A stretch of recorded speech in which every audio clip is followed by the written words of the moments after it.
Assalamualaikum warahmatullahi wabarakatuh. Perkenalkan, nama saya Nyoman Selviani. Saya dari kelas D, jurusan akuntansi, Fakultas Ekonomi. Baik, di sini saya akan memaparkan materi mengenai penyajian data, distribusi frekuensi, dan statistik deskriptif. Penyajian data. Data kuantitatif yang dikumpulkan dari lapangan nilainya tidak selalu sama dari pengamatan satu ke pengamatan lainnya. Jika dari hasil pengamatan di lapangan mempunyai jumlah yang besar, maka data tersebut perlu diolah dengan cara meringkas dan mendistribusikan ke dalam kategori. Suatu tabel yang berisi susunan data yang terbagi ke dalam beberapa frekuensi kelas disebut distribusi frekuensi atau tabel frekuensi. Selanjutnya, distribusi frekuensi. Distribusi frekuensi adalah pengelompokan data ke beberapa kategori yang menunjukkan banyaknya data dalam setiap kategori. Setiap data tidak dapat dimasukkan ke dalam dua atau lebih kategori.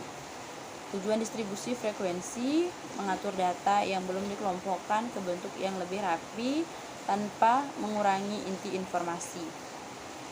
Keuntungan pembuatan distribusi frekuensi: mengumpulkan data, mengurutkan data, membuat kategori kelas dengan rumus K sama dengan 1 tambah 3,3 log N, di mana 2K lebih besar dari N. K sama dengan jumlah kelas, N sama dengan jumlah data. Menentukan rank atau jarak kelas. Rank sama dengan nilai tertinggi kurang nilai terendah. Membuat interval kelas R per K, nilai tertinggi kurang nilai terendah per jumlah kelas. Melakukan penghitungan atau pengurusan setiap kelasnya. Pengertian statistika. Statistik dan statistika adalah berbeda, di mana statistik adalah suatu kumpulan angka yang tersusun lebih dari satu angka, sedangkan statistika adalah ilmu yang mengumpulkan, menata, menyajikan, menganalisis, dan menginterpretasikan data menjadi informasi untuk membantu pengambilan keputusan yang lebih efektif. Perkembangan statistika. Yang pertama pada zaman Mesir dan Cina untuk membantu menentukan besaran pajak. Yang kedua pada zaman gereja untuk mencatat kelahiran, kematian, dan pernikahan.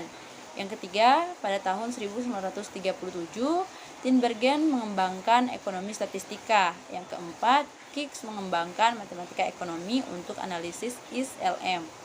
Dan yang kelima, pada tahun 1950, Bayes mengembangkan teori pengambilan keputusan. Penyajian data statistik dapat berupa tabel maupun grafik. Penggunaan statistika di bidang ilmu ekonomi. Yang pertama, di bidang manajemen. Menentukan struktur gaji, pesangon, dan tunjangan karyawan.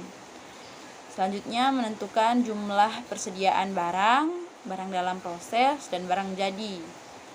Berikutnya, untuk evaluasi aktivitas karyawan, evaluasi kinerja perusahaan. Dan di bidang akuntansi, penentuan standar audit barang dan jasa, penetapan persepsi dan apresiasi barang dan jasa, analisis rasio keuangan perusahaan. Jenis-jenis statistika. Statistika deskriptif meliputi penyajian data, ukuran pemusatan, ukuran penyebaran, angka indeks, deret berkala, dan peramalan. Statistika induktif yang meliputi probabilitas dan teori metode sampling, teori pendanaan, pengujian hipotesis, regresi dan korelasi. Statistika non-parametrik. Jenis data statistika terbagi menjadi dua tahap. Yang pertama, statistika deskriptif untuk memperoleh gambaran atau ukuran tentang data yang ada di tangan seperti berupa rata-rata. Sedangkan statistika induktif membuat inferensi atau menaksirkan ukuran populasi atau sampel inferensi, melakukan pengukuran, permulaan, pengambilan keputusan. Populasi dan sampel. Populasi adalah sebuah kumpulan dan semua kemungkinan orang-orang, benda-benda, dan ukuran lain dari objek yang menjadi perhatian. Sedangkan sampel adalah suatu bagian dari populasi tertentu yang menjadi perhatian. Jenis-jenis data. Ada dua, yaitu data kuantitatif dan data kualitatif.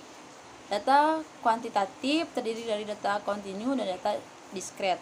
Data kontinu contohnya berat badan, jarak kota, luas rumah, dan lain-lain. Sedangkan data diskret contohnya jumlah mobil, jumlah staf, jumlah TV, dan lain-lain. Kemudian data kualitatif contohnya jenis kelamin, warna kesayangan, asal suku, dan lain-lain. Jenis data berdasarkan periode waktu. Yang pertama, data time series, data yang pengamatannya dilakukan dari waktu ke waktu. Yang kedua, data cross section, data yang pengamatannya dilakukan pada satu waktu dengan banyak objek. Yang ketiga, data polling, data yang pengamatannya pada banyak objek dan dari waktu ke waktu. Sumber data statistik.